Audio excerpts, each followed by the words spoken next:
جناب مفسر قرآن علامہ رانا محمد ادریس قادری صاحب آپ کی خدمت اقدس میں گزارش کر رہا ہوں کہ اپنے خیالات کا اظہار فرمائیں.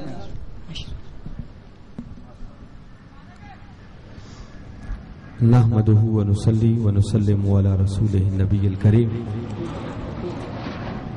اما بعد فاعوذ بالله من الشيطان الرجيم بسم الله الرحمن الرحيم. قال الله تبارك وتعالى في القرآن المجيد ويقول الذين كفروا لست مرسلا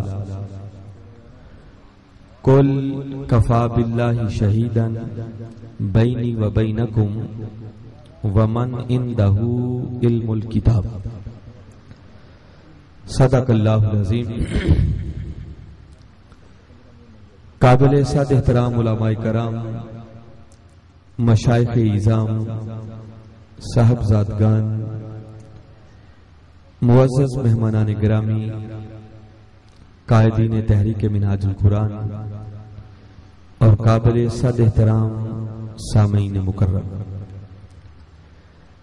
اللہ رب العزت کا لاکھ لاکھ شکر ہے کہ جس نے اپنی توفیق خاص اور حضور نبی اکرم صلی اللہ علیہ وآلہ وسلم کے نالین مبارک کے تصدق سے ہمیں آج کی اس عظیم الشان محفل نعت میں حاضر ہونے کی سعادت عطا فرمائی. دعا ہے کہ اللہ رب العزت ہماری اس حاضری کو قبول فرمائے، اور میں دل کی اتھا گہرائیوں سے مبارکباد پیش کرتا ہوں جناب صاحبزادہ سید محمد سعید اکبر شاہ صاحب کو کہ جنہوں نے آقا کی ثنا خوانی کی یہ حسین محفل سجائی اور ہم سب کو اس میں حاضر ہو کر اپنے اپنے بخت سنوارنے کا موقع فراہم کیا. دعا ہے کہ اللہ رب العزت ان کی اس کاوش کو اپنی بارگاہ میں شرف قبولیت عطا فرمائے، اور جس طرح انہوں نے آقا کی محفل نعت کو حسین بنایا ہے، چراغاں کیا ہے، لائٹنگ کی ہے، روشنیاں کی ہیں، اتنے اچھے خوبصورت مہمانوں کو بلایا ہے، میری دعا ہے کہ اللہ رب العزت اسی طرح آج کی اس نشست کے جملہ منتظمین کے دلوں کو آقا کی محبت اور آقا کے عشق سے منور فرما دے، اور ہماری دنیا اور آخرت کو اسی طرح سنوار دے. حاضرین مکرم، آج کی اس نشست کا عنوان وہ محفل نعت ہے، مگر یہ ایک ایسے موقع پر منعقد ہو رہی ہے کہ جو رجب کا مہینہ ہے، اور یہ ماہ رجب از اول تا آخر آقا کی عظمتوں کا آئینہ دار ہے. یہ وہ مہینہ ہے جس کو تاجدار کائنات صلی اللہ علیہ وسلم کے سفر معراج کے ساتھ ایک بڑی خاص نسبت ہے، اور آقا کا سفر معراج اور اس کا ہر لمحہ، ہر گوشہ، ہر پہلو، وہاں سے آقا کی عظمت جلوہ نما ہو رہی ہے. اور پھر آج جس رات میں یہ محفل منعقد ہو رہی ہے، غالباً آج رجب کی یہ 13ویں رات ہے، کل رجب کا 13واں دن ہوگا، اور یہ وہ دن ہے کہ جس دن مولا کائنات علی شیر خدا رضی اللہ تعالیٰ عنہ کی ولادت ہے. تو گویا تو بڑی اہم نسبتیں جمع ہیں، اور مجھے حکم بھی شاہ صاحب نے یہی دیا ہے کہ آج کی اس نشست میں بالخصوص مولا کائنات علی شیر خدا رضی اللہ تعالیٰ عنہ کی شان میں چند باتیں عرض کروں، تاکہ ہم ان کا ذکر کر کے اپنے سینوں کو ٹھنڈا کر سکیں، اور تھوڑی دیر علی کا ذکر کر کے اسی عبادت میں بھی مصروف ہو سکیں.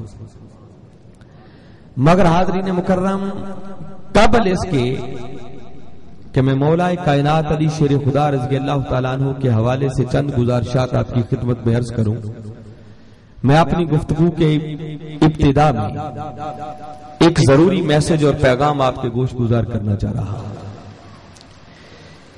بدقسمتی ہے کہ آج جس دور سے ہمارا گزر ہو رہا ہے، ہم افراط و تفرید کا شکار ہو چکے ہیں.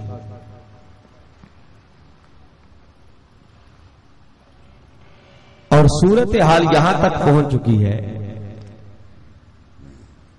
کہ عالم کفر وہ تاجدار کائنات صلی اللہ علیہ وسلم کی ناموس پر حملہ آور ہو رہے ہیں، اور چے جائے کہ ہم ان کا جواب دیں، ہم آپس میں دست و گریباں ہیں، اور غیروں کو تو مسلمان کیا بنانا، ہم پہلے سے مسلمانوں کو بھی دائرہ اسلام سے نکالنے کے لیے تلے ہوئے،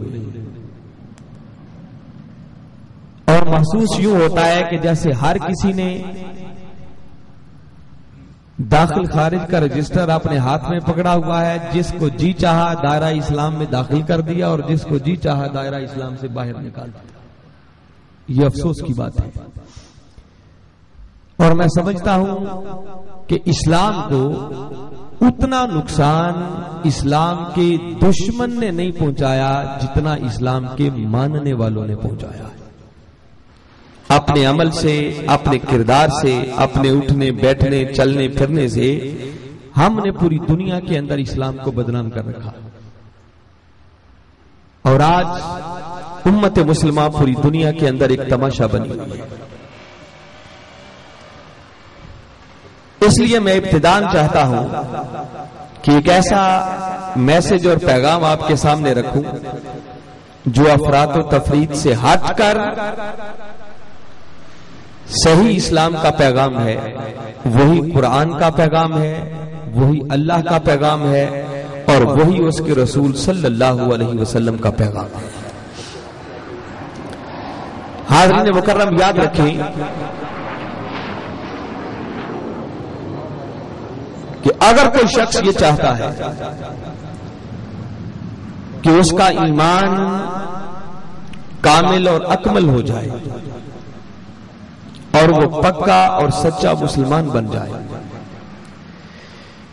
تو یاد رکھیں یہ اس وقت تک ممکن نہیں ہے جب تک کہ وہ بیک وقت پہلے اسلام کے 5 سرچشموں کے ساتھ اپنا تعلق قائم نہیں کرتا۔ اسلام کا سب سے پہلا سرچشمہ جہاں سے ایمان جنم لیتا ہے، جہاں سے ایمان پیدا ہوتا ہے، وہ ایمان کا سب سے پہلا سرچشمہ ہے محبت الہی۔ بولیے، ایمان کا پہلا سرچشمہ کیا ہے؟ محبت الہی۔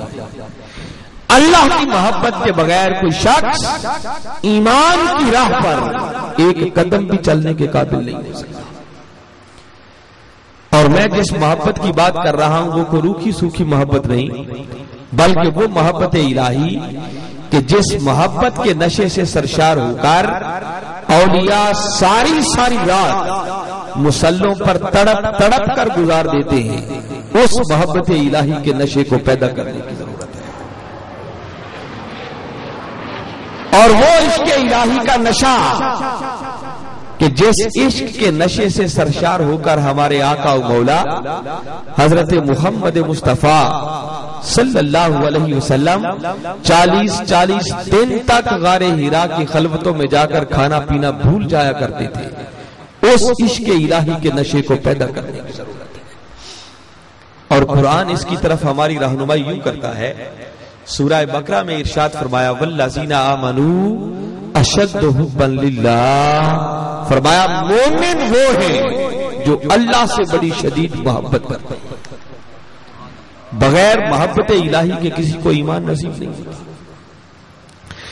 اسی طرح حاضرین مکرم، ایمان کا دوسرا سرچشمہ وہ ہے محبت رسول صلی اللہ علیہ وسلم۔ آقا کی محبت، آقا کا عشق، آقا کی بارگاہ کے ادب میں فنا ہو جانا اور آقا کے قدموں کے نشانوں کو اپنا قبلہ اور کعبہ بنا لینا، یہ ایمان کا دوسرا سرچشمہ ہے۔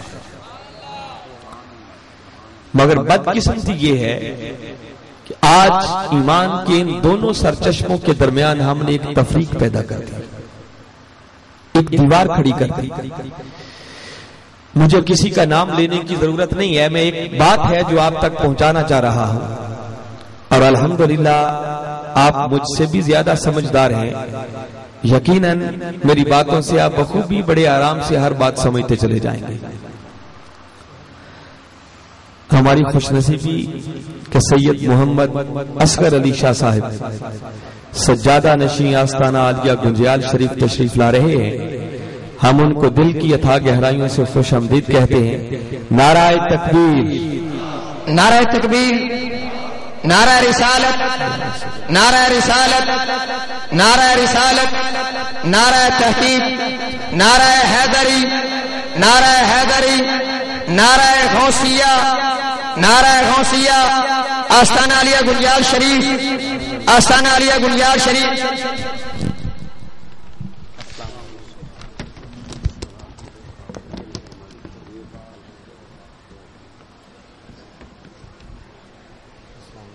دوستان عزیز، سادات گرانے کے نوخیز گلی آل نبی اولاد علی پیر طریقت برابر شریعت پیر سید اصغر علی شاہ صاحب گیلانی دامت و برکاتہ قدسیہ زیب سجادہ آستانہ عالیہ گنجیال شریف تشریف فرما ہوئے ہیں. خوش آمدید کہتے ہیں.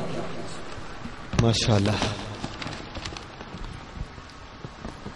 تو حاضرین مکرم میں عرض یہ کر رہا تھا کہ یہ ایمان کے پہلے دو سرچشمے محبت الہی اور محبت رسول صلی اللہ علیہ وسلم. بدقسمتی ہے کہ جس دور سے ہم گزر رہے ہیں ہم نے ان دونوں محبتوں کو جدا جدا کر دیا. ایک طبقہ فقط اللہ کا نام لینے والا ہو گیا اور دوسروں نے صرف رسول کی محبت کا نعرہ لگانا یہ اپنی زندگی کا وتیرہ اور شعار بنا.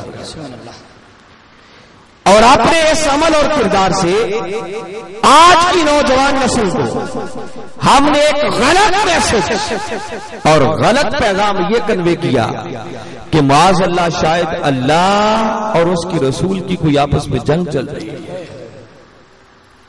نوبت یہاں تک پہنچ چکی ہے کہ اگر کوئی شخص آج کے دور میں زیادہ اللہ کی بات کر دے، کوئی توحید کی بات کر دے، تو لوگ خود بخود سمجھنا شروع کر جاتے ہیں کہ لگتا ہے یہ فلاں گروہ سے تعلق رکھتا ہے.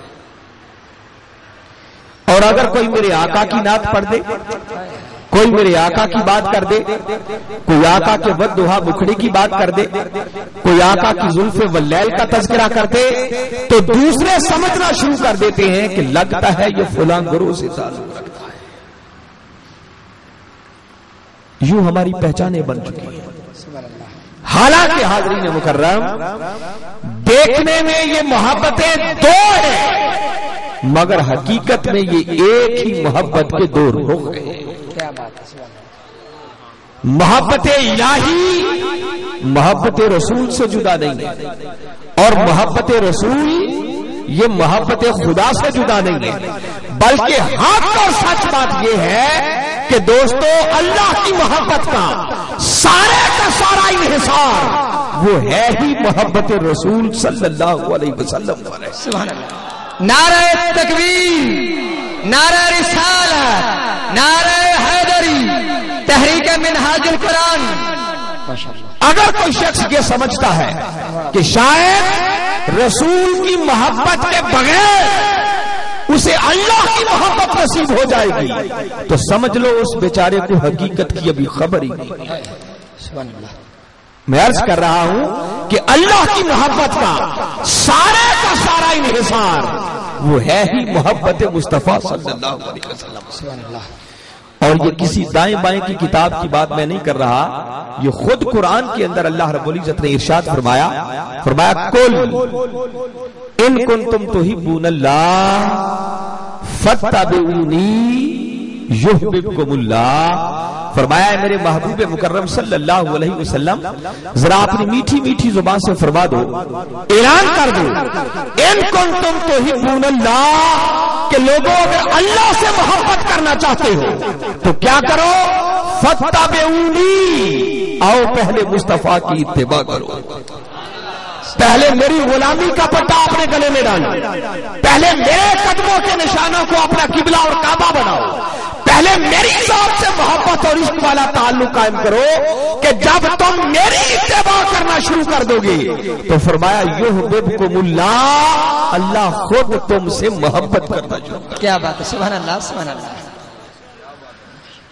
تو اللہ کی محبت کا تو سارے کا سارا انحصار وہ ہے ہی محبت رسول صلی اللہ علیہ وسلم.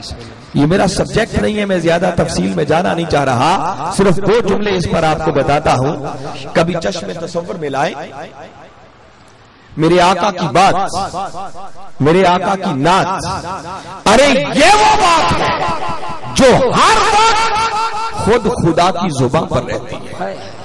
وہ خدا جب بھی اپنی قدرت کی زبان کھولتا ہے تو اس کی زبان پر سوائے مصطفیٰ کی بات کے اور بات ہی کوئی نہیں آتی. اللہ رب العزت کو اگر کبھی شہر مکہ کی بات کرنی ہو نا تو وہ سیدھا نہیں کہتا شہر مکہ، وہ کہتا ہے وہ شہر محبوب جس شہر میں تیرے قدم لگ گئے. اللہ اس شہر کی بات بھی یوں کرتا ہے. حتیٰ کہ اللہ رب العزت کو اگر خود اپنی قسم بھی کھانی ہو تو وہ یوں نہیں کہتا کہ مجھے اپنی قسم، مجھے خدا ہونے کی قسم، وہ اپنی قسم بھی کھائے تو قرآن میں کہتا ہے فلا وربک، محبوب قسم ہے تیرے رب کی. کیا بات ہے، سبحان اللہ سبحان اللہ. ذرا ایک لمحے کے لیے کبھی غور تو کریں کہ خدا یہ انداز اپنا کر ہمیں کس بات کی طرف متوجہ کر رہا ہے. اور یہ رجب کا مہینہ ہے، اس رجب کی 27ویں شب کو اللہ رب العزت نے اپنے محبوب کو اوطنا کی بلندیوں پر بلا کر بلا حجاب اپنا جلوہ عطا کر کے اور اپنی توجہ کا مرکز و محور بنا کر اپنے محبوب پر وہ رنگ چڑھا دیا اور عظمتوں کا آئینہ دار بنا دیا کہ جب میرے آقا پلٹ کر آئے تو فرمایا من رآنی فقد رأى الحق. لوگوں آؤ، اب جو خدا کا نظارہ کرنا چاہتا ہے وہ مصطفیٰ کا نظارہ کر لے. نعرہ تکبیر، نعرہ رسالت، نعرہ حیدری. ماشاءاللہ. اس لیے حاضرین مکرم پہلی بات تو میں نے یہ عرض کی کہ یاد رکھیں ان دونوں محبتوں کے درمیان کوئی تفریق نہیں ہے،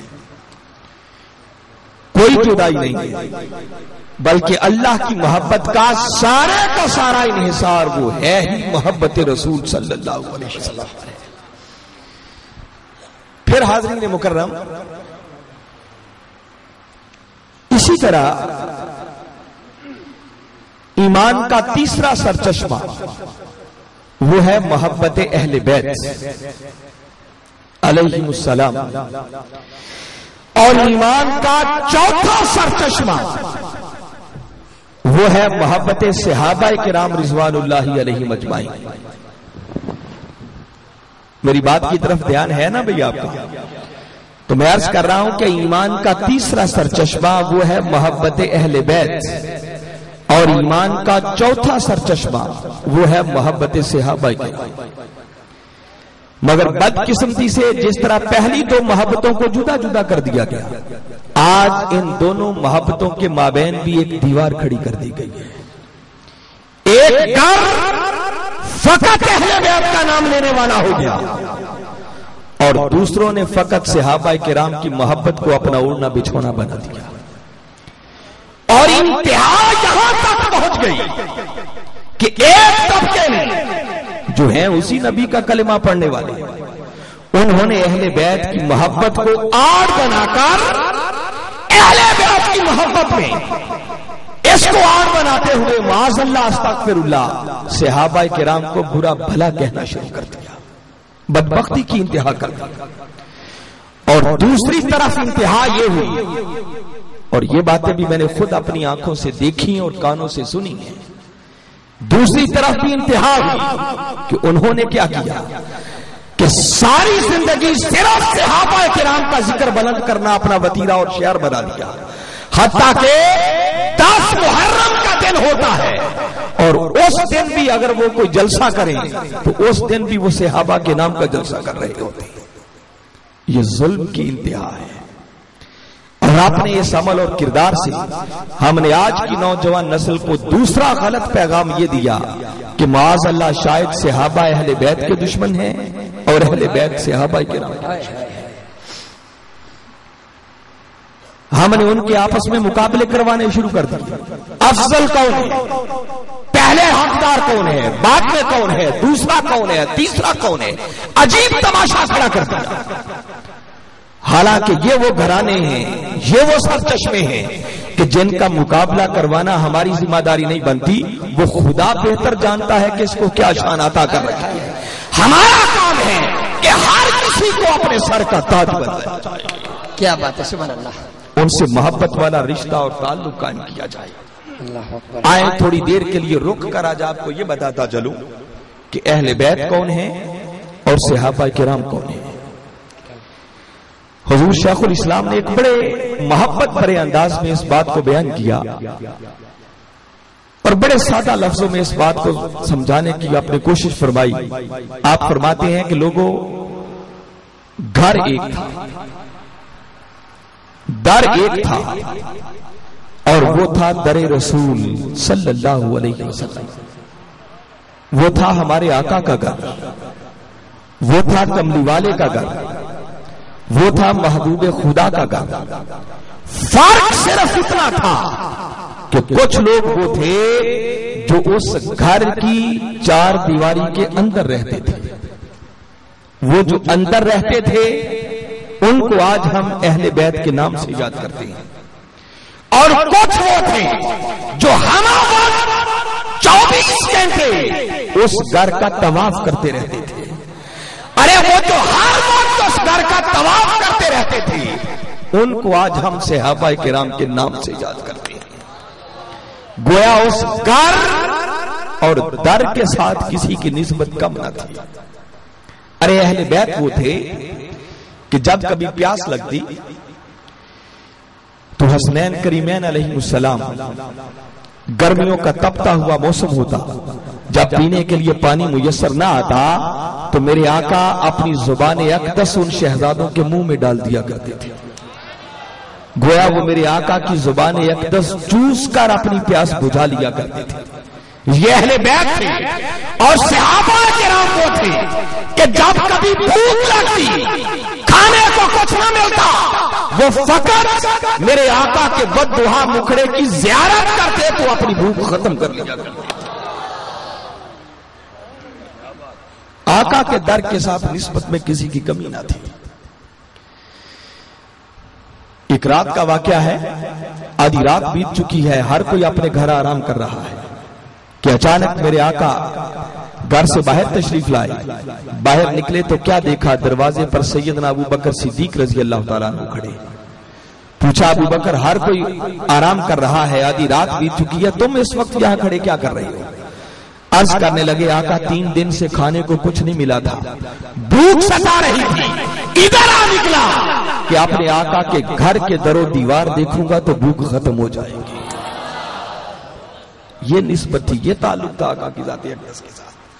ارے کبھی غور کریں، جب ہم کہتے ہیں اہل بیت تو اہل بیت کا معنی ہے گھر والے۔ کیا معنی ہے؟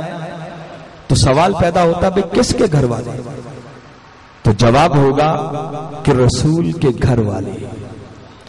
ان کو میرے آقا کے گھر کی نسبت ملی تو وہ اہل بیت بن گئے۔ صحابہ کرام، صحابی کا معنی ہے صحبت والا۔ کیا معنی ہے؟ سوال پیدا ہوگا بھئی کس کی صحبت والا؟ جواب ہوگا اسی رسول کی صحبت والا۔ ان کو میرے آقا کی صحبت میسر آئی تو وہ صحابی بن گئے۔ ارے آقا کی نسبت کے بغیر نہ کوئی اہل بیت بن سکا، نہ کوئی صحابی بن سکا۔ ارے جو کچھ بنا وہ نسبت محمد مصطفیٰ کی وجہ سے بنا۔ نعرہ رسالت۔ اگر اس اصل نسبت کو مد نظر رکھا جائے تو میں سمجھتا ہوں کہ کبھی اختلاف پیدا ہونے کی کوئی گنجائش ہی نہیں آتی ہے۔ کیا بات ہے، سبحان اللہ۔ اور اگر کسی کو غلط فہمی ہو کہ چلو اتنی بات تو سمجھ میں آ گئی کہ آقا کی ذات اقدس کے ساتھ ان کا تعلق بڑا مضبوط تھا، تو ہو سکتا ہے ان کی آپس میں کوئی غلط فہمی ہو، تو آئیں 1-2 باتیں اس پر بھی بتا دیتا ہوں، اور پھر اگلی میری ساری گفتگو انشاءاللہ مولا کائنات کی شان پر ہوگی۔ ان کا آپس میں تعلق کیا تھا، آپس میں ایک دوسرے سے کیسے محبت کرتے تھے۔ معروف بات ہے اور آپ میں سے ہر کسی نے سنی ہوگی ام المومنین حضرت عائشہ صدیقہ رضی اللہ تعالیٰ عنہ روایت کرتی ہیں، کہتی ہیں کہ میرے والد گرامی یعنی کون؟ سیدنا صدیق اکبر رضی اللہ تعالیٰ عنہ، وہ کہتی ہیں وہ جب کبھی کسی ایسی نشست میں بیٹھتے جس میں مولا کائنات حضرت علی شیر خدا رضی اللہ تعالیٰ عنہ بھی موجود ہوتے تو وہ کہتی ہیں وہ ہر وقت مولا کائنات کے چہرے کو تکتے رہتے تھے۔ کہتی ہے گھر کی تنہائی میں خلوت میں ایک دن میں نے اپنے والد گرامی سے پوچھا کہ ابا جان آپ کا خود مقام و مرتبہ اتنا بلند ہے مگر کیا وجہ ہے کہ آپ ہر وقت علی کے چہرے کو تکتے رہتے ہیں؟ تو وہ جواباً فرمانے لگے کہ بیٹی عائشہ سمعت رسول اللہ صلی اللہ علیہ وسلم یقول النظر الی وجہ علی عبادت، کہ بیٹی عائشہ میں نے اپنے آقا کی زبان اقدس سے سنا ہے کہ علی کے چہرے کو فقط تکنا بھی عبادت ہے۔ مجھے بتائیں اگر ان کی آپس میں کوئی جنگ ہوتی، کوئی دشمنی ہوتی تو سیدنا صدیق اکبر کو کیا پڑی تھی کہ کوئی ایسی بات کرتے جس سے مولا کائنات علی شیر خدا کی شان نمایاں ہو؟ وہ تو خالی بیان ہی نہیں کر رہے، اپنا عقیدہ بتا رہے ہیں، اور عقیدہ بھی بتا ہی نہیں رہے، ام المومنین بتا رہی ہے کہ سیدنا صدیق اکبر وہ ہر وقت علی کے چہرے کو تک تک کر اس عبادت میں مصروف رہا کرتے تھے۔ ان کی محبتوں کا عالم تو یہ تھا۔ سیدنا عمر فاروق رضی اللہ تعالیٰ قربان جائیں ان کی عظمت پر، جن کے لیے میرے آقا نے فرمایا لو کان بعدی نبی لکان عمر، لوگوں اگر میرے بعد کوئی نبی ہوتا تو عمر فاروق ہوتا۔ کہیں فرمایا الشیطان یفر من ظل عمر، فرمایا شیطان عمر کے سائے سے بھی بھاگ جاتا ہے۔ جن کو میرے آقا نے مانگ کر لیا، ہر کوئی میرے آقا کا مرید بن کر آیا مگر عمر فاروق وہ ہیں جو آقا کی مراد بن کر آئے۔ ان کا اہل بیت کے ساتھ تعلق کیا تھا؟ بڑی معروف بات ہے یہ بھی کہ امام علی مقام امام حسین علیہ السلام اور عمر فاروق رضی اللہ تعالیٰ عنہ کے صاحبزادے چھوٹے بچے تھے، باہر کھیل رہے تھے۔ کھیلتے کھیلتے بس کسی بات پہ جھگڑا جو ہوا تو امام علی مقام امام حسین علیہ السلام ان سے فرمانے لگے ارے تم تو ہمارے غلام زادے ہو اور ہم سے جھگڑتے ہو، یہ بات کرتے۔ اور امام علی مقام نے کوئی غلط بات نہیں کی تھی، انہوں نے حق فرمایا تھا۔ کیوں؟ کیونکہ انہوں نے سیدنا عمر فاروق رضی اللہ تعالیٰ عنہ کو اپنے نانا کی بارگاہ میں آتے جاتے دیکھا ہوگا، تو وہ غلاموں والا حال ہی تو تھا، اور اسی غلامی پر تو فخر اور نہ بس جو دیکھا وہی ان کے صاحبزادے سے کہہ دیا۔ بات ختم ہو گئی، گھر چلے گئے۔ جب گھر گئے تو عمر فاروق رضی اللہ تعالیٰ عنہ کے صاحبزادے گھر جا کر اپنے والد گرامی سے عرض کرنے لگے کہ ابا جان آج حسین نے یہ تانا دیا۔ بچے تھے، ان کے دل پر بھی بوجھ آیا۔ جب سیدنا عمر فاروق رضی اللہ تعالیٰ عنہ نے یہ بات سنی تو ان کی آنکھوں میں چمک آ گئی، بیٹے کو انگلی تھما لی اور مولا کائنات علی شیر خدا رضی اللہ تعالیٰ عنہ کے دروازے پہ تشریف لے گئے۔ دستک دی، اب دروازہ کھولنے کے لیے وہی شہزادہ حسین آ رہا ہے۔ باپ بیٹے کو کھڑے دیکھا، خیال گزرا ہوگا کہ جھگڑا ہوا تھا، شاید شکایت لے کے آئے، مگر باہر ماجرا ہی کچھ اور تھا۔ پوچھا چچا جان کیسے آنا ہوا؟ فرمانے لگے کہ بیٹا آج کیا ہوا تھا؟ اب جس نے میرے آقا کی زبان اقدس چوسی ہو وہ کبھی جھوٹ نہیں بولا کرتا۔ فرمانے لگے بس ایسے جھگڑا ہو گیا تھا۔ پھر عرض کرنے لگے کہ نہیں ذرا اپنے الفاظ دہرا کر بتاؤ، آپ نے فرمایا کیا؟ فرمانے لگے کہ بس جھگڑے میں کہہ دیا تھا ارے تم تو ہمارے غلام زادے ہو، ہم سے جھگڑتے ہو۔ یہ بات سنی عمر فاروق نے اللہ کی بارگاہ میں ہاتھ اٹھا دیے کہ مولا گواہ ہو جا کہ آج تیرے حسین نے ہمیں اپنی غلامی میں قبول کر لیا۔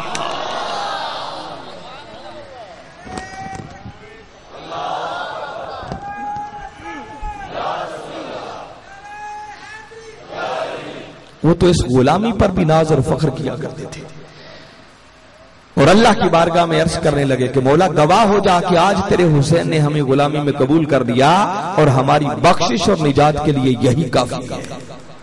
کہیں کلمات ہیں کہ عرض کرنے لگے کہ اے امام علی مقام جو کچھ فرما رہے ہیں یہ لکھ کر دے دیں تاکہ قیامت والے دن ہماری بخشش کا ذریعہ بن جائے۔ یہ محبت تھی۔ صحابہ کرام کا حال بیان کرنا مشکل ہے. میرے آقا کے 1,00,000 سے بھی زائد صحابہ کرام تھے اور جمی صحابہ کرام کا مسلک اور مشرب کیا تھا. کہتے ہیں کہ آقا کے پردہ فرما جانے کے بعد اگر ہمیں کسی کی پہچان کرنا ہوتی کہ کون مومن ہے اور کون منافق، تو صحابہ کرام کہتے ہم کیا کرتے؟ کہتے ہمارے ہاں بس ایک ہی پیمانہ تھا، ایک ہی معیار تھا. اور کیا؟ کننا نعرف المنافقین ببغضہم علی. کہتے اگر ہمیں پہچان کرنا ہوتی کہ یہ مومن ہے یا منافق تو ہم اس کے سامنے مولا کائنات علی شیر خدا کا ذکر کرتے، علی کا نعرہ لگاتے. ان کا بھی کوئی نعرہ حیدری ہوگا نا جو وہ لگاتے ہوں گے. اور مولا کائنات کا ذکر کرنے کے بعد پھر کہتے ہیں کہ ہم اس شخص کے چہرے کو تکتے. اگر مولا کائنات کا ذکر سن کر اس کے چہرے پر تنگی کے آثار نظر آتے تو ہم سمجھ جاتے کہ اس سے بڑا منافق اور کوئی نہیں ہے. اور اگر مولا کائنات کا ذکر سن کر اس کے چہرے پر خوشی کی لہر دوڑ جاتی تو کہتے ہم اسے مومن سمجھ کے گلے لگا لیا کرتے. صحابہ کرام کے نزدیک تو مومن اور منافق کی پہچان ہی حب علی اور بغض علی. مگر یہ تعلق تو یک طرفہ تعلق نہیں تھا. اگر صحابہ کرام اہل بیت سے یوں محبت کرتے تھے تو ان کی محبت بھی کوئی کم نہیں تھی. خود مولا کائنات علی شیر خدا رضی اللہ تعالیٰ عنہ کا فتویٰ موجود ہے. آپ فرمایا کرتے تھے حب ابی بکر و عمر ایمان و بغضہما کفر. آپ فرماتے تھے جس نے ابو بکر و عمر سے محبت کی وہ مومن ہے اور جس نے ان دونوں سے بغض رکھا اس سے بڑا کافر اور کوئی نہیں ہے. علی سے محبت کرنے والوں کو علی کی بات پر بھی عمل کرنا چاہیے اور بڑے غور سے سننا چاہیے کہ انہوں نے کیا فرمایا تھا. وہ بھی اس طرح ایک دوسرے سے محبت کرتے تھے. ایک دن مولا کائنات علی شیر خدا رضی اللہ تعالیٰ عنہ کہیں جا رہے ہیں. راستے میں ایک مسجد کے پاس سے گزرے، دیکھا مسجد میں چراغ جل رہا تھا. پہلے لوگ مسجدوں میں چراغ نہیں جلاتے تھے. اس کام کا آغاز سیدنا عمر فاروق رضی اللہ تعالیٰ عنہ نے کیا. جب چراغ جلتا ہوا دیکھا تو رک گئے اور اللہ کی بارگاہ میں ہاتھ اٹھا کر دعا کرنے لگے، عرض کرنے لگے کہ مولا جس طرح عمر نے تیرے گھر کو روشن فرمایا ہے تو عمر کی قبر کو بھی روشن فرما دے. اگر ان کی غلط فہمی ہوتی تو کیا وہ عمر فاروق کے لیے کوئی ایسے کلمات کہتے؟ سیدنا عثمان غنی رضی اللہ تعالیٰ عنہ قربان جائیں ان کی عظمت پر جن کے عقد میں یکے بعد دیگرے میرے آقا کی 2 صاحبزادیاں. میرے آقا نے ایک صاحبزادی کا نکاح کیا. جب ان کا وصال ہو گیا آقا نے دوسری صاحبزادی کا نکاح کر دیا. جب دوسری صاحبزادی کا وصال ہوا تو میرے آقا فرمانے لگے کہ اللہ کی عزت کی قسم جس کے قبضہ قدرت میں مجھ محمد کی جان ہے، اگر میری 40 بیٹیاں بھی ہوتی تو ایک ایک کر کے یوں عثمان کے عقد میں دے دیتا. اور آقا کے اس فرمان کا اہل بیت کے لوگوں پر یہ اثر ہوا کہ اہل بیت کے لوگ اپنی بیٹیوں کے رشتے عثمان کی نسلوں کو بھی دیتے رہے. مگر یہ باتیں بتاتا کوئی نہیں کہ ان کی رشتہ داریاں کیا تھیں.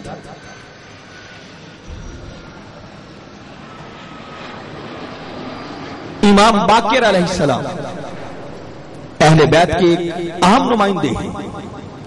ان سے کسی شخص نے مسئلہ پوچھا کیا امام علی مقام ذرا ارشاد فرمائیں کہ تلواروں کے دستے پر چاندی چڑھانا جائز ہے؟ لوگ زینت کے لیے پیچھے کئی کچھ باندھ لیتے تھے.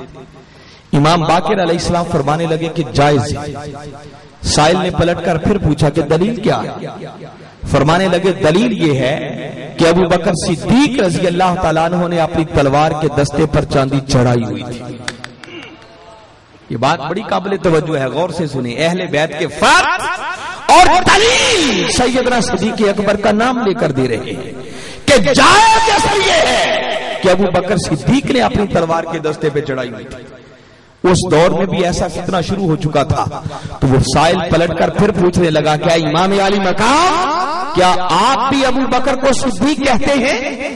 یہ بات سننے کی دیر تھی امام علی مقام جلال میں آ گئے.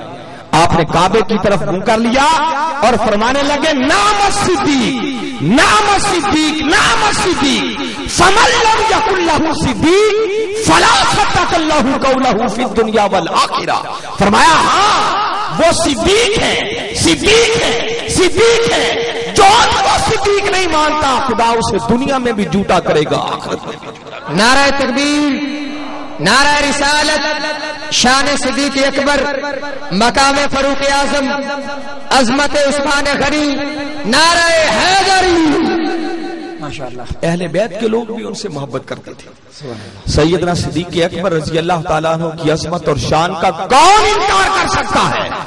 کبھی چشم تصور میں لائے کہ ہم زندگی پر ترستے رہتے ہیں، کاش کبھی آقا اپنے در پر بلا لیں، اپنے قدموں کی حاضری نصیب ہو کروا دے، آقا کے در دولت پر حاضری ہو جائے، سنہری جالیوں کو تکنا نصیب ہو جائے.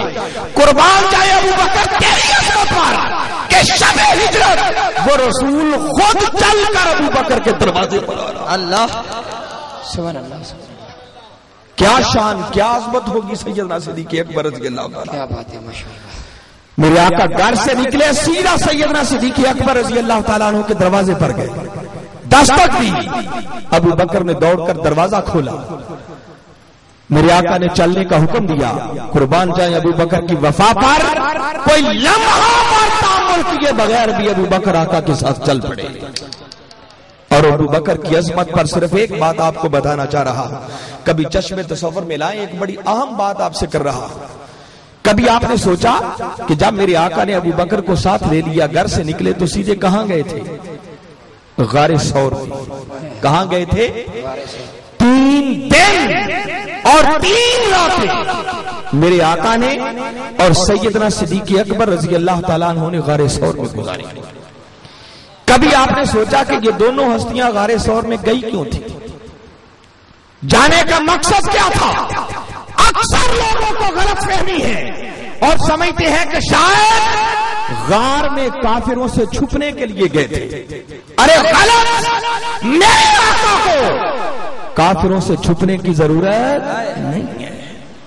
ویسے تو میرے آقا کی 63 سالہ زندگی کا ایک ایک لمحہ ایسے معجزات سے بھرا ہوا ہے، مگر اسی ہجرت کی رات کی 2 باتوں کی طرف آپ کو متوجہ کرنا چاہ رہا ہوں. ذرا سوچو کہ جب میرے آقا گھر سے نکلنے لگے تھے تو دشمن ننگی تلواریں لے کر دروازے پہ کھڑے تھے. میرے آقا نے کیا کیا؟ ایک مٹھی پر مٹی لی، ان کی طرف پھینکی اور ان کو اندھا کرتے ہوئے گزر گئے.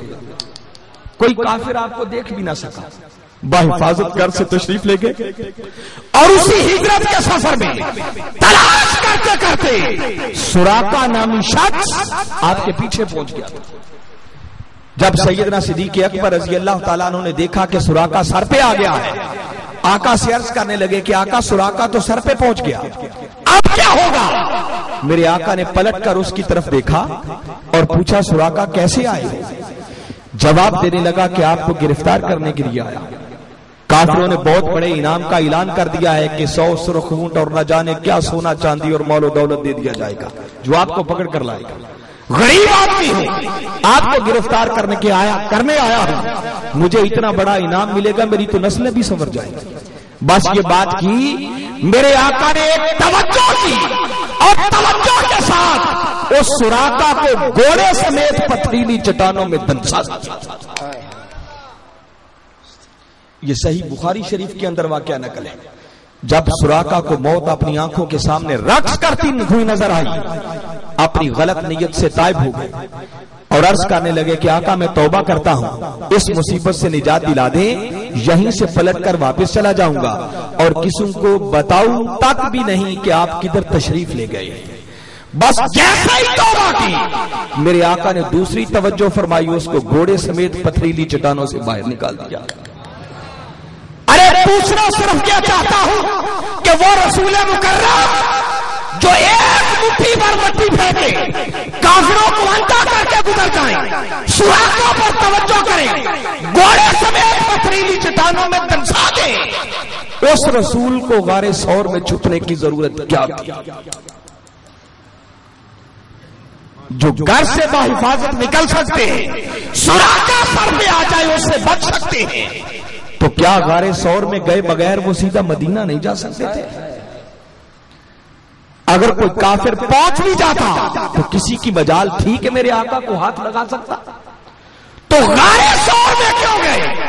غار ثور میں جانے کا مقصد کافروں سے چھپنا نہیں تھا، بلکہ غار ثور میں میرے آقا اپنے جانثار ساتھی ابو بکر کو لے کر 3 دن اور 3 راتوں کے لیے اس لیے گئے تھے کہ ابو بکر وہ جو 13 سالہ مکی دور کے اندر تو نے وفا کا حق ادا کر دیا ہے، اپنا تن من دھن سب کچھ میرے دین پر قربان کر دیا ہے، تیری وفاؤں کا صلہ یوں دیتا ہوں کہ دونوں مل کر 3 دن اور 3 راتوں کے لیے غار ثور کی خلوت میں چلتے ہیں تاکہ تو جی بھر کے مجھے دیکھے، میں جی بھر کے تجھے دیکھے۔ نعرہ تکبیر، نعرہ رسالت، تاجدار صداقت، ماشاءاللہ۔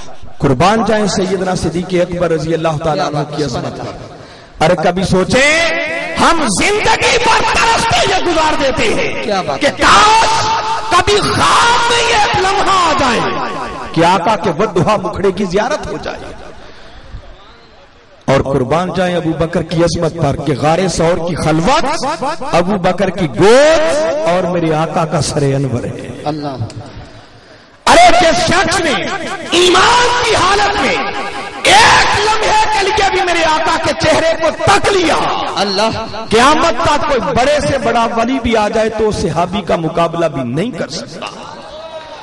ارے جس نے ایک لمحے کے لیے چہرے کو تکا اس کا مقابلہ کوئی نہیں کر سکتا، تو سوچو اس ابو بکر کی عظمت کا عالم کیا ہوگا جس نے غار ثور کی خلوت میں 3 دانے 3 دن اور 3 راتیں آقا کے ودھا مکھڑے کو ٹکٹکی باندھ کر دیکھا ہوگا۔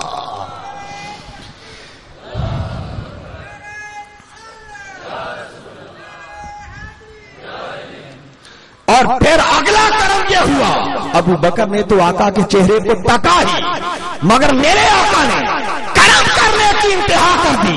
فرمایا ابو بکر چل غار ثور میں چلتے ہیں، اس دنیا کی جلوت کے اندر کئی لوگ میری بارگاہ میں حاضر ہوتے ہیں، کئیوں کو میری توجہ کا فیض ملتا ہے، کبھی کبھی تجھے بھی میری توجہ کا فیض نصیب ہوتا ہے، مگر چل غار ثور میں چلتے ہیں اور 3 دن اور 3 راتیں تجھے اپنی توجہ کا مرکز و محور بنا کر وہ استقامت کا فیض عطا کرنا چاہتا ہوں کہ میرے پاس چونکہ میری نبوت کا فیض خلافت کے طور پر تیرے طرف سے جاری ہونا ہے، آج تجھے توجہ کا وہ فیض عطا کر دوں کہ مصیبت کے بڑے بڑے پہاڑ بھی آ جائیں تو کبھی تیرے پائے استقامت میں لغزش پیدا نہ ہونے۔ اللہ، سبحان اللہ، سبحان اللہ، ماشاءاللہ۔ آقا نے خود اپنی توجہ کا فیض عطا کیا، کیا بات ہے۔ اور میرے آقا کی توجہ کوئی معمولی شے نہیں ہے۔ کبھی چشم تصور میں لائیں، معروف بات ہے سلسلہ نقشبندیہ کے ایک عظیم بزرگ گزرے ہیں خواجہ باقی باللہ رحمت اللہ تعالی علیہ۔ ان کے ایک خادم تھے نان بائی، روٹیاں پکاتے تھے۔ ایک دن آپ ان کی خدمت سے خوش ہو گئے اور خوش ہو کر فرمانے لگے بھئی آج جو مانگنا ہے مانگ تجھے عطا کیا جائے گا۔ سادہ سا بندہ تھا، ساری زندگی روٹیاں پکاتے گزری تھی۔ سوچ سوچ کے عرض کرنے لگے کہ حضرت اگر دینے پہ آ گئے ہیں تو یوں کریں مجھے اپنے جیسا بنا دیں۔ کیا کریں؟ مجھے بھی اپنے جیسا بنا دیں۔ آپ نے بڑا سمجھایا بھئی کچھ اور مانگ لو، مگر وہ اپنی ضد سے نہ ہٹے اور پلٹ کے عرض کرنے لگے کہ اگر دینا نہیں تھا تو اتنی بڑی بات کیوں کی تھی؟ جب دیکھا کہ وہ اپنی بات سے ہٹنے والے نہیں ہیں، کہتے ہیں خواجہ باقی باللہ رحمت اللہ تعالی علیہ نے بس پکڑا، سینے سے لگایا، ایک توجہ کی اور ان کا ظاہر اور باطن بدل دیا۔ اب دیکھنے والوں کو پتہ نہیں چلتا تھا کہ خواجہ باقی باللہ کون ہے اور نان بائی کون ہے۔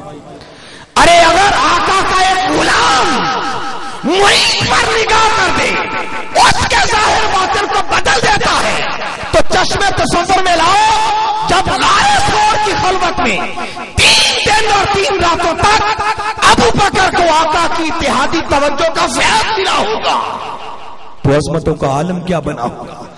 کہتے ہیں کہ اس 3 دن کی اتحادی توجہ نے ابو بکر پر وہ رنگ چڑھا دیا تھا کہ جب ہجرت کا سفر کر کے شہر مدینہ میں پہنچے تو مدینہ والوں کو پتہ نہیں چلتا تھا ابو بکر کون ہے اور نبی کون ہے اور صدیق کون ہے. کوئی آ کر ابو بکر کے ہاتھ چوم رہا ہے, کوئی آقا کے ہاتھ چوم رہا ہے. اور سیدنا صدیق اکبر رضی اللہ تعالیٰ عنہ نے جب لوگوں کو اس مخمصے میں دیکھا کہ لوگوں کو مغالطہ لگ رہا ہے, فوراً اپنی چادر لے کر آقا کے سر پر تان کر کھڑے ہو گئے. کیوں؟ اس لیے کھڑے ہوئے تاکہ ہر آنے والے کو پتا چل جائے کہ آقا کون ہے, غلام کون ہے. اس ابو بکر کی عظمتوں کا کون انکار کر سکتا ہے؟ لہذا صحابہ کرام رضی اللہ تعالیٰ عنہ ان کی محبتوں کا مرکز و محور اہل بیت تھی, اور اہل بیت کی محبتوں کا مرکز و محور خود صحابہ کرام رضوان اللہ علیہم اجمعین تھی. ان کا آپس میں کوئی جھگڑا, کوئی چپکلش نہ تھی. رہ گئی مولا کائنات علی شیر خدا رضی اللہ تعالیٰ عنہ کی بات, تو قربان جائے مولا کائنات کی عظمت پر. اللہ نے ان کو شان اور مقام کو عطا کیا کہ دوستو جن کے بغیر نہ 4 مکمل ہوتے ہیں اور نہ 5 مکمل ہوتے ہیں. اگر کوئی 4 کو مانگنے والا ہے اس کا بھی اس وقت تک گزارا نہیں جب تک وہ علی کی غلامی کا پٹا گلے میں نہ ڈالے. اور اگر کوئی 5 کو ماننے والا ہے تو ان کے 5 بھی مکمل نہیں ہو سکتے جب تک کہ وہ علی کی ولایت اور علی کی غلامی کا پٹا اپنے گلے میں ڈالے والے نہ بن.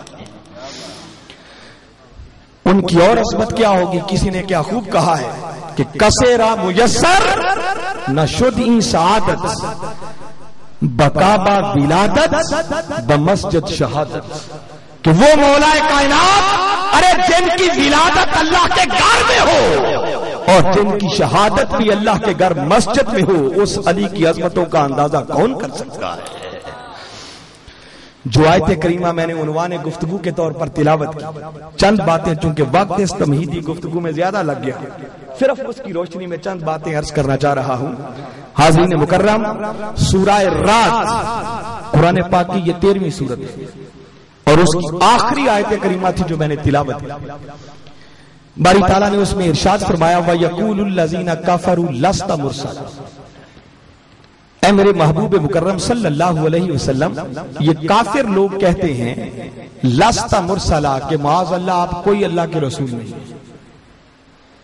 ڈسپیوٹ ہے آپ کا اور کافروں کا. کافر آپ کی رسالت کا انکار کر رہے ہیں, آپ اپنی رسالت کا ان کے سامنے دعویٰ رکھتے ہیں تو یہ منکر ہیں, انکار کر دیتے ہیں کہ معاذ اللہ آپ کوئی اللہ کے رسول نہیں. کافر کہتے ہیں لست مرسلا, آپ کوئی اللہ کے رسول نہیں ہیں. مولا پھر فرمایا کل, اے میرے محبوب مکرم صلی اللہ علیہ وسلم ذرا اپنی میٹھی میٹھی زبان سے انہیں فرما دیجئے کفا باللہ شہیدن بینی و بینکم ومن عندہ علم الکتاب. پیارے انہیں فرما دو کہ جھگڑنے کی ضرورت نہیں, جھگڑا تو تب کرو, میری رسالت کا انکار تو تب کرو جب میری رسالت کا گواہ کوئی نہ ہو. فرمایا میری رسالت کے 2 گواہ ہیں. کون؟ کفا باللہ شہیدن بینی و بینکم, کہ یہ جو رسالت پر تمہارا اور میرا نزاع ہے, میں رسول ہونے کا دعویٰ کرتا ہوں, تم انکار کرتے ہو. فرمایا سن لو, میری رسالت کا پہلا گواہ خود خدا ہے. اور ساتھ آگے فرمایا وَمَنْ عِنْدَهُ علم الکتاب, اور دوسرا میری رسالت کا گواہ وہ ہے جس کے پاس کتاب کا علم ہے. یہ قرآن کی بات ہے جو میں آپ کے سامنے رکھ رہا ہوں. اب اللہ رسالت کا گواہ ہے, اس میں تو کسی شک کی گنجائش ہی نہیں کہ خدا رسالت دینے والا ہے, تو خدا سے بڑھ کر اس رسول کا گواہ کون ہو سکتا ہے. اور دوسری بات جو قرآن کہہ رہا ہے کہ پیارے انہیں فرما دو میری رسالت کا دوسرا گواہ وہ شخص ہے جس کے پاس کتاب کا علم ہے. تو اس کتاب کے علم سے مراد جو علم رکھنے والا ہے کتاب کا, اس سے مراد آقا کی امت کا ہر عالم دین جو اس کتاب کا علم رکھتا ہے وہ بھی ہے. قوم بنی اسرائیل کے بڑے بڑے علماء بھی ہیں کہ سابقہ کتابوں کے اندر بھی آقا کی رسالت اور عظمت کے تذکرے ہوتے تھے, مگر یہ سب معنی اپنی جگہ پر بچا. مگر ایک معنی جس کا کوئی انکار نہیں کر سکتا، اور امام فخر الدین رازی رحمت اللہ تعالی بلکہ سید محمود احمد آلوسی رحمت اللہ تعالی علیہ اپنی تفسیر روح المعانی کے اندر یہ ذکر کیا ہے. وہ کہتے ہیں لوگوں یہاں کتاب سے مراد قرآن ہے. کئی تفسیریں کرنے کے بعد جو ایک تفسیر انہوں نے لکھی کہ کتاب سے مراد ہے اللہ کا قرآن. اب اس قرآن کا علم رکھنے والے تو کئی ہوں گے، مگر اس کا قرآن کا علم جس درجے کا مولا کائنات علی شیر خدا رضی اللہ تعالیٰ عنہ کو ملا، وہ کائنات میں کسی اور کو نصیب نہ ہو سکا. بات ہو رہی ہے رسول کی رسالت پر گواہی کی. ایک گواہ تو خدا ہے، اب دوسرا گواہ رسول خود تو بن نہیں سکتا، کیونکہ رسول کی رسالت کی تو بات ہو رہی ہے. اب دوسرا گواہ وہ ہے جو نہ خدا ہے نہ رسول ہے، بلکہ وہ ہے جس کے پاس قرآن کا علم رکھنے والے کوئی ہوں گے. مگر مولا کائنات کی شان یہ ہے کہ میرے آقا نے خود ارشاد فرمایا القرآن وعلی القرآن، فرمایا قرآن علی کے ساتھ ہے، علی قرآن کے ساتھ ہے، اور دونوں کی سنگت اور مائیت اتنی گہری ہے کہ فرمایا حتیٰ کہ قیامت والے دن حوض کوثر پر بھی آئیں گے تو علی اور قرآن اکٹھے ہوں گے. اللہ اکبر، سبحان اللہ سبحان اللہ. قرآن کی یہ سنگت اور مائیت پوری کائنات میں آقا کے بعد مولا کائنات علی شیر خدا رضی اللہ تعالیٰ عنہ کے سوا کسی کو نہ مل سکتا. اسی لیے میرے آقا نے ارشاد فرمایا تھا انا مدینۃ العلم وعلی بابھا، لوگوں میں علم کا شہر ہوں اور علی اس کا دروازہ ہے. علم کی خیرات جس کو بھی ملے گی وہ مولا کائنات کے قدموں سے جڑ جانے کے بعد ملے گی. کیا بات ہے. یہی قرآن کے ساتھ ان کی نسبت اور سنگت تھی جس کی نسبت یہ کہا جاتا ہے کہ مولا کائنات کا قرآن کے ساتھ تعلق یہ تھا کہ گھوڑے پر سوار ہوتے، ایک رکعت میں قدم رکھتے، الحمد سے قرآن کی تلاوت شروع کرتے اور دوسری رکعت میں پہنچ جانے سے پہلے پہلے والناس تک ختم کر دیا کرتے. اللہ اکبر. اتنا بڑا قرآن کا قاری اگر کوئی دیکھا ہو تو مجھے بھی بتا دیتا. اور مولا کائنات علی شیر خدا رضی اللہ تعالیٰ عنہ خود فرمایا کرتے تھے انزل القرآن والا سبعۃ اعرف، کہ قرآن 7 مختلف قراتوں پر نازل ہوا. پھر قرآن کی آیتیں رات کو بھی اترتی، دن کو بھی اترتی، وہ آقا کی خلوت میں بھی اترتی، جلوت میں بھی اترتی. مگر مولا کائنات علی شیر خدا فرماتے ہیں کہ لوگوں اللہ کی عزت کی قسم آج تک کوئی آیت ایسی نازل نہیں ہوئی جس کے بارے میں علی نہ جانتا ہوں کہ وہ رات کو اتری یا دن کو اتری، کب اتری، کہاں اتری، کس کی شان میں اتری. قرآن کا ایسا علم رکھنے والا اگر کائنات میں کوئی ہے تو وہ سوائے علی کے دوسرا اور کوئی نہیں ہے. اگر اتنی بات پر اکتفا کرتے ہوئے دوبارہ اس آیت کریمہ کی طرف آ جائیں تو گویا معنی اور مفہوم یہ بن رہا ہے کہ باری تعالیٰ خود قرآن میں بتا رہے ہیں کہ پیارے یہ بدبخت کافر تیری رسالت کا انکار کر رہے ہیں، معاذ اللہ تو اللہ کا رسول نہیں ہے. پیارے انہیں فرما دو، بتا دو کہ بدبختوں میری رسالت کا انکار مت کرو. انکار تو تب کرو جب گواہ کوئی نہ ہو. میری رسالت کے 2 گواہ ہیں، پہلا گواہ خود خدا ہے اور دوسرا میری رسول رسالت کا گواہ علی المرتضیٰ ہے. اس علی کی شان کیا ہوگی جس کو خود خدا نے اپنے محبوب کی رسالت کا گواہ بنا کر بھیجا ہے. وہ گواہ تھے. تو ایک لطیف بات کی طرف آپ کو متوجہ کر رہا ہوں. صلح حدیبیہ کے وقت جب کافروں کے ساتھ معاہدہ طے ہو رہا تھا تو اس معاہدے کی تحریر لکھنے والے مولا کائنات علی شیر خدا تھے. سب باتیں لکھی گئیں، بڑی عجیب عجیب شرائط جس پر صحابہ کرام عمر فاروق جیسی ہستیاں کھڑی ہو گئیں. کیا کہا؟ کیا ہم حق پر نہیں ہیں؟ اتنی کمزور شرائط پر ہم معاہدہ کر رہے ہیں؟ کیا آپ اللہ کے سچے رسول نہیں ہیں؟ میرے آقا نے فرمایا عمر ہاں ہم حق پر ہیں، میں اللہ کا سچا رسول بھی. آقا پھر بھی اتنی کمزور شرائط پر معاہدہ؟ میرے آقا فرمانے لگے عمر جو میں دیکھ رہا ہوں وہ تمہاری نگاہ نہیں دیکھ رہی. اللہ اکبر. ساری شرائط کیا پا گئی.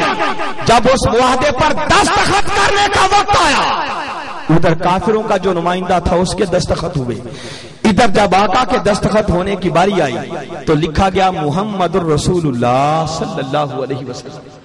اب نیچے آقا کے دستخط ہونے تھے. کافروں نے اعتراض کر دیا کہ ہم معاہدے کو نہیں مانیں گے جب تک کہ پہلے محمد الرسول اللہ کا لفظ کاٹتے نہیں اور اس کو کاٹ کر اس کی جگہ پر لکھو محمد بن عبداللہ. اسی رسالت پر جو جھگڑا ہے, ہم ان کو رسول نہیں مانتے تو تم محمد الرسول اللہ کیوں لکھتے ہو؟ لہذا معاہدے پر دستخط تب ہوں گے جب رسول اللہ کا لفظ کاٹو اور اس کی جگہ پر لکھو محمد بن عبداللہ. سبحان اللہ. قلم مولا کائنات علی شیر خدا کے ہاتھوں میں ہے. علی کی ساری زندگی کا مطالعہ کر لیں, کبھی میرے آقا کے حکم کے سامنے انہوں نے انکار نہیں کیا تھا. جب کافروں نے یہ شرط عائد کر دی کہ دستخط ہوں گے تب جب رسول اللہ کا لفظ کاٹا جائے گا, میرے آقا نے علی کی طرف دیکھا اور دیکھ کر حکم دیا کہ علی رسول اللہ کا لفظ کاٹ کر اس کی جگہ محمد بن عبداللہ لکھ دو. ہر شخص اس بات سے آگاہ ہوگا, تاریخ کے اوراق بھرے پڑے ہیں. جیسے ہی آقا نے فرمایا, علی نے ایک بار آقا کی طرف دیکھا اور قلم کو نیچے رکھ دیا کہ آقا میں رسول اللہ کا لفظ اپنے قلم سے کیسے کاٹوں؟ مجھے تو رسالت کا گواہ بنا کر بھیجا ہے اور میں اپنے قلم سے رسول اللہ کا لفظ نہیں کاٹ سکتا. قربان جائے علی کی وفا پر, آقا کی محبت اور ادب میں قربان ہو جانے پر کہ آقا ساری کائنات انکار کرتی ہے تو کر جائے, مگر علی کا قلم گوارا نہیں کر سکتا کہ رسول اللہ کا لفظ کاٹا جائے. نعرہ حیدری. میرے آقا نے خود قلم لیا, رسول اللہ کا لفظ کاٹ دیا, لکھ دیا محمد بن عبداللہ, اور علی سے فرمایا کہ علی اس کاغذ کے پرزے پر رسول اللہ کا لفظ کاٹ دینے سے کوئی محمد مصطفیٰ کی رسالت ختم نہیں ہو جائے. مگر قربان جائیں وہ علی کی محبت ہے کہ جنہوں نے اپنے قلم سے رسول اللہ کا لفظ کاٹنا بھی گوارا نہ کیا. اس علی کی عظمتوں کا اندازہ کون کر سکتا ہے کہ ہر مشکل وقت پر میرے آقا نے علی کو بلایا, ہجرت کی راہ بستر پر امانتوں کا حامی بنا کر کسی کو سلانے کا وقت آیا تو وہ خوش نصیب مولا کائنات علی شیر خدا تھے. خیبر ہوتا نہیں ہوتا تھا, آقا نے اعلان کیا کہ کل صبح ڈنڈا اس خوش نصیب کے ہاتھوں میں دوں گا جس کے ہاتھ پر اللہ فتح عطا کر دے گا. وہ خوش نصیب بھی مولا کائنات علی شیر خدا تھے. اور جب فتح مکہ کے بعد اللہ کے گھر سے بتوں کو گرانے کا وقت آیا, اس وقت بھی میرے آقا نے علی کو یاد کیا اور فرمایا علی آؤ اور میرے کندھوں پر چڑھ کر اس گھر میں پڑے ہوئے بتوں کو گرا دو. قربان جائے علی کی عظمتوں پر. جب آقا نے یہ فرمایا نا, عرض کرنے لگے کہ آقا میں اگر آپ کے کندھوں پر چڑھوں گا تو بے ادبی ہوگی, زیادہ مناسب ہے کہ آپ میرے کندھوں پر چڑھ کر ان بتوں کو گرا دیں. آقا فرمانے لگے علی نہیں, نبوت کا بوجھ اتنا زیادہ ہے کہ سہارا نہیں جائے گا. آؤ میں حکم دے رہا ہوں, تم میرے کندھوں پر چڑھو, ان بتوں کو نیچے گرا دو. علی آقا کے کندھوں پر چڑھے, بتوں کو نیچے گرایا, اور خود فرماتے ہیں کہ آقا کے کندھوں پر جب چڑھا تو عظمتوں کا عالم یہ تھا کہ خیال گزرا کہ آپ اگر آسمان کے ستاروں کو بھی توڑ کر لانا چاہوں تو علی توڑ کر لا سکتا ہے. قربان جائے علی تیری عظمتوں پر. ارے چشمے تصور میں لائے, فتح مکہ کے بعد بتوں کو گرانے کے لیے رسول علی کو کندھوں پر جو چڑھا رہا ہے تو معلوم ہے وہ رسول ہے کون؟ وہ رسول مکرم. ارے تو انگلی کا اشارہ کرے, چاند دو حصوں میں تقسیم ہو جائے, ڈوبے ہوئے سورج کو اشارہ کرے, سورج پلٹ کر واپس آ جائے, تو سوچنے کی بات ہے کہ وہ رسول جو چاند کو توڑ سکتا ہے, جو ڈوبے ہوئے سورج کو پلٹا سکتا ہے, کیا وہ اللہ کے گھر میں پڑے ہوئے بتوں کو اشارے سے نیچے نہیں گرا سکتا تھا؟ گرا سکتا تھا مگر نہیں گرائی. علی کو بلایا, کندھوں پر چڑھایا, اور سے بت گروائے. سمجھ یوں آتی ہے کہ لگتا ہے کہ اصل مقصد بتوں کو گرانا نہیں تھا, اصل مقصد علی کی عظمتوں کا چرچا کرنا تھا. علی کو اپنے کندھوں پر چڑھا کر میرے آقا نے رہتی دنیا تک اس بات کا اعلان کروا دیا, خبردار علی وہ بلند ہے کہ جس کو میں نے کندھوں پر چڑھا کر عظمتوں سے نواز دیا, اب جو علی کو نیچے کرنا چاہے وہ مصطفیٰ کو گرائے گا تو علی کو نیچے کرے گا نا. اس رات بھی اور اس وقت بھی در حقیقت علی کی عظمتوں کا ڈنکا بجانا تھا. یہی وہ مولا کائنات ہیں کہ غدیر خواب کے مقام پر میرے آقا نے 1.25 لاکھ صحابہ کرام کے لشکر میں اس علی کے ہاتھ کو تھام کر اعلان کیا من کنت مولاہ فہذا علی مولا. لوگوں جس کا میں مولا ہوں سن لو اس کا علی مولا ہے. میرے آقا ساری کائنات کا ہی مولا ہے.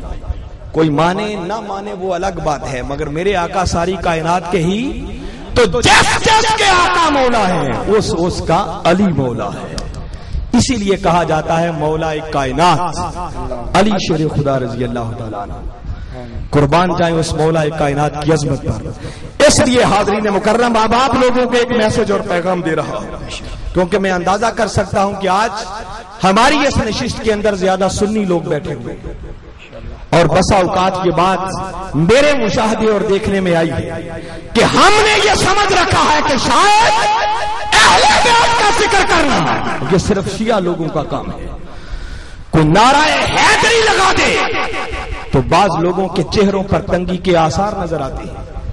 اور مجھے یہ باتیں بھی سننے کو ملی کہ جلسے میں نعرہ حیدری لگا، بعض لوگوں نے روک دیا کہ نعرہ حیدری لگانے کی کوئی ضرورت نہیں ہے، یہ الگ سے نعرہ کہا. ارے صحابہ کرام کا وہ طرز عمل، محبت اور منافقت کی پہچان، اس کو مد نظر رکھیں تو جو نعرہ حیدری سے روکے لگتا ہے اس کے اندر بھی بغض علی کے جراثیم موجود ہیں. نعرہ حیدری، نعرہ حیدری. علی کی محبت، اہل بیت کی محبت وہ ہے کہ دوستو یاد رکھیں جو نعرہ حیدری لگائے اہل بیت کی محبت کا تذکرہ کریں. اہل بیت کی محبت، اہل بیت کے در کا ساتھ بننا یہ شیعت نہیں ہے بلکہ اہل بیت کی محبت عین ایمان ہے. ماشاءاللہ جزاک اللہ. جس شخص کا اہل بیت سے تعلق نہیں ہے سمجھ لو اس کا سرے سے ایمان ہی نہیں ہے. یہ وقت کے مجدد حضور شیخ الاسلام پروفیسر ڈاکٹر محمد طاہر القادری مدہ اللہ العالی، ان کے قدموں میں بیٹھ کر جو کچھ سیکھا، جو کچھ سنا، اس کا نچوڑ بتا رہا ہوں کہ لوگوں اہل بیت کی محبت شیعت نہیں، عین ایمان ہے. ارے ایمان ملتا بھی اہل بیت کی محبت کے صلے میں ہے اور ملا ہوا ایمان وہ بچتا بھی اہل بیت کی محبت کے صدقے سے ہے. اگر اہل بیت کی محبت نہیں ہے تو سمجھ لو سرے سے ایمان ہی نہیں ہے. آپ کو اس پر ایک ایمان افروز بات بتاتا ہوں جس کے بعد میں گفتگو کو بس وائنڈ اپ کر رہا ہوں. یہ غالباً کوئی 2 سال پہلے کی بات ہے. حضور شیخ الاسلام پروفیسر ڈاکٹر محمد طاہر القادری مدہ اللہ العالی آپ پاکستان تشریف لائے ہوئے تھے. رمضان کا مہینہ تھا کہ ہم ان کے چند شاگرد جو نظامت دعوت سے تعلق رکھتے ہیں ان کی بارگاہ میں حاضر تھے کچھ رہنمائی اور ہدایت لینے کے لیے کہ ایسے ہی برسبیل تذکرہ ایک بات چل نکلی اور ہمارے ایک ساتھی نے عرض کیا کہ حضور یہ جو آپ نے اہل بیت کی اتنی شان بیان کی ہے، سینکڑوں خطابات بلکہ اب تو ہزاروں میں تعداد چلی گئی ہوگی ان کی، اور پھر اہل بیت کی شان پر جو آپ نے کتابیں لکھی ہیں، کتابوں کا مضمون تو ایک طرف، خالی کتابوں کے نام سنیں تو ایمان پر ایک وجد آ جاتا ہے. آپ نے دونوں شہزادوں کی شان پر ایک کتاب ترتیب دی احادیث کی اور اس کتاب کا نام رکھا مرج البحرین فی مناقب الحسنین. یہ کتاب کا نام ہے. سیدہ کائنات کی شان پر ایک کتاب لکھی، اس کتاب کا نام رکھا الدرۃ البیضاء فی مناقب فاطمہ الزہراء. پھر مولا کائنات کی شان پر ایک کتاب ترتیب دی، اس کا نام رکھا کنز المطالب فی مناقب علی ابن ابی طالب. پھر ایک اور کتاب لکھی اور اس کتاب کا نام رکھا السیف الجلی علی منکر ولایت علی. شاید اس کا معنی آپ کو سمجھ میں نہیں آیا. ان کی کتاب کا جو نام ہے اس کا معنی یہ ہے، وہ کہتے ہیں لوگوں میری یہ کتاب السیف الجلی یہ ایک چمکتی ہوئی تلوار ہے. علی منکر ولایت علی، اس بدبخت کی گردن پر جو علی کی ولایت کا منکر ہے۔ نعرہ حیدری۔ ماشاءاللہ۔ وہ ساتھی کہنے لگے کہ آپ نے یہ جو اتنی کتابیں لکھی اور ان کی شان میں خطابات کیے، ہم پاکستان میں گھومتے پھرتے ہیں تو بسا اوقات کئی جگہوں سے ایسی آوازیں سنائی دیتی ہیں، بعض علماء بھی اور عوام بھی، وہ آپ کی ان تقریروں کو سن کر اور کتابوں کو پڑھ کر وہ کہتے ہیں لگتا ہے طاہر القادری بھی شیعہ ہو گیا ہے۔ میں بتانا چاہ رہا ہوں کہ اس مرد کلندر کا جواب کیا تھا، تاکہ ہر کسی کو سمجھ آ جائے کہ اہل بیت کی محبت کیا ہے۔ یہ بات سنی تو آپ کی زبان سے پہلا کلمہ جو نکلا وہ تھا الحمدللہ، اور اتنی بات کہہ کے فرمانے لگے کہ بیٹے اللہ کا شکر ہے کہ ہم پر شیعت کے فتوے لگے، اگر یہ فتویٰ نہ لگتا تو مارتے دم تک ایک حسرت رہ جاتی کہ کہیں اہل بیت کی محبت میں ہم کچے تو نہیں ہیں۔ فرمایا ان فتووں نے اس بات کی سند فراہم کرتی ہے کہ الحمدللہ ہم اہل بیت کی محبت میں کچے نہیں ہیں، اور یہی ہماری کامیابی کی سب سے بڑی سند ہے۔ فرمایا بیٹا کون سا ایسا امام گزرا ہے کہ جس پر اہل بیت کی محبت کی وجہ سے شیعت اور رافضیت کے فتوے نہیں لگے؟ کیا امام اعظم ابو حنیفہ رضی اللہ تعالیٰ عنہ، امام مالک رضی اللہ تعالیٰ عنہ، امام شافعی رضی اللہ تعالیٰ عنہ، امام احمد بن حنبل رضی اللہ تعالیٰ عنہ، امام شافعی رحمت اللہ تعالیٰ علیہ نے جب اہل بیت کی شان بیان کی، ان کی محبت کا تذکرہ کیا، لوگوں نے رافضیت کا فتویٰ لگا دیا۔ آپ بات سرے منبر فرمانے لگے لوگوں اگر اہل بیت کی محبت کا نام رافضیت ہے تو سن لو پھر مجھ سے بڑا رافضی ہے ہی کوئی۔ کیا امام نسائی رحمت اللہ تعالی علیہ ہر کسی پر اہل بیت کی محبت سے ایسے فتوے لگتے رہے، مگر یاد رکھو جس دل میں اہل بیت کی محبت نہیں ہے اس دل میں کبھی ایمان قرار نہیں پکڑ سکتا ہے۔ ایمان ملتا بھی اہل بیت کی محبت کے صلے میں ہے، اور ملا ہوا ایمان وہ بچتا بھی اہل بیت کی محبت کے صدقے سے ہے۔ اور منہاج القرآن تو اسی پیغام کو عام کرتا پھر رہا ہے۔ میں نے 4 سرچشمے آپ کو بتا دیے، اب ذکر اہل بیت کا تھا تو 5ویں سرچشمے کا نام لے کے بس علی کی شان میں چاند اشعار کہہ کے میں بات کو ختم کر رہا ہوں۔ اور 5واں سرچشمہ جس سے تعلق قائم کرنا ضروری ہے وہ ہے محبت اولیاء، آقا کی امت کے ولیوں سے محبت۔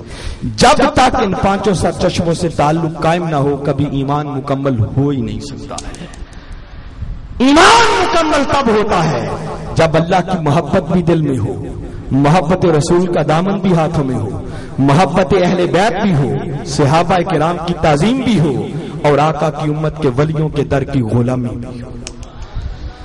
اور رہ گئی مولا کائنات کی شان اور ان کی محبت، تو میں آخری بات کر کے یہاں پر گفتگو ختم کر رہا ہوں۔ میں بتا رہا ہوں منہاج القرآن ایک ایسا سرچشمہ ہے کہ جہاں سے محبت کے یہ 4 دریا نکلتے بھی ہیں اور محبت کے یہ ساروں چشمے وہاں جمع ہوتے ہیں۔ ہر محبت کا درس آپ کو منہاج القرآن سے ملے گا۔ محبت الہی کے لیے اعتکاف کے 10 دن اور پھر ساری سال اللہ اللہ کا ذکر، یہ منہاج القرآن کے پلیٹ فارم سے ملے گا۔ پھر منہاج القرآن کے پیغام کا مرکز و محور وہ ہے ہی پیغام عشق محمد مصطفیٰ صلی اللہ علیہ وسلم۔ پھر اسی طرح اہل بیت کی محبت کہ جب کسی نے مولا کائنات کی شان میں گستاخی کی تو قربان جائیں اس مرد کلندر کی عظمت پر حضور شیخ الاسلام نے مسلسل 2 دن 13 گھنٹے تک فقط مولا کائنات کی شان بیان کی، اور صحابہ کرام کی تعظیم آج کل جو ریکارڈنگ ہو رہی ہے ویسے تو ان کے ہر صحابی یعنی 4 خلفاء اور پھر بالخصوص پہلے 3 پر الگ الگ کتابیں بھی ملیں گی، ان کے خطابات بھی ملیں گے، مگر پچھلے دنوں جب مولا سیدنا صدیق اکبر رضی اللہ تعالیٰ عنہ کی شان پر جو آپ کا 4 گھنٹے کا خطاب ہے، ولولہ انگیز خطاب ہے، سن کر ایمان پر بہار آ جاتی ہے کہ صدیق اکبر کی عظمت کیا ہے۔ اور 4 گھنٹوں تک بیان کے بعد جب مغرب کی نماز اب لیٹ ہو رہی تھی تو آپ نے اتنا جملہ کہہ کر اپنی گفتگو ختم کر دی کہ آج کی نشست میں سیدنا صدیق اکبر کی شان میں اگر میں نے 100 نکات بیان کرنے کا ارادہ کیا تھا تو 4 گھنٹوں میں فقط ایک نکتے کا بھی صرف 40واں حصہ بیان ہو سکا، باقی سب کچھ جوں کا توں پڑا ہے۔ اور الحمدللہ آج کل دفاع شان صحابہ پر ان کی ریکارڈنگز ہو رہی ہیں، جب وہ آئیں گی تو انشاءاللہ ایک نیا تہلکہ مچ جائے گا اور لوگوں کو سمجھ آئے گی کہ صحابہ کرام کی عظمت کیا ہے۔ آخری بات بتا رہا ہوں کہ ہم علی کو کیسے مانتے ہیں اور علی سے تعلق کیسا ہونا چاہیے۔ قربان جائیں اس مولا کائنات کی عظمت پر جن کے لیے کسی نے کیا خوب کہا ہے کہ قدم بڑھائیں تو خیبر کا دار اکھڑ جائے، قدم بڑھائیں تو خیبر کا دار اکھڑ جائے، اٹھیں جو ہاتھ تو مرحب کا سر اکھڑ جائے۔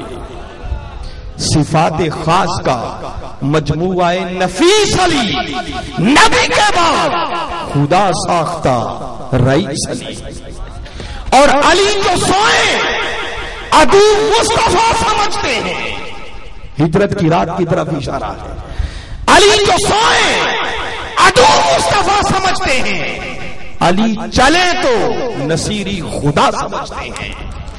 سمجھ سکا نہ علی کی حقیقتوں کو کوئی، نہ ذہن پا سکا اتنی بلندیوں کو کوئی، اے شہر علم کے در مجھ پہ علم وا کر دے جو مجھ کو تیری حقیقت سے آشنا کر دے۔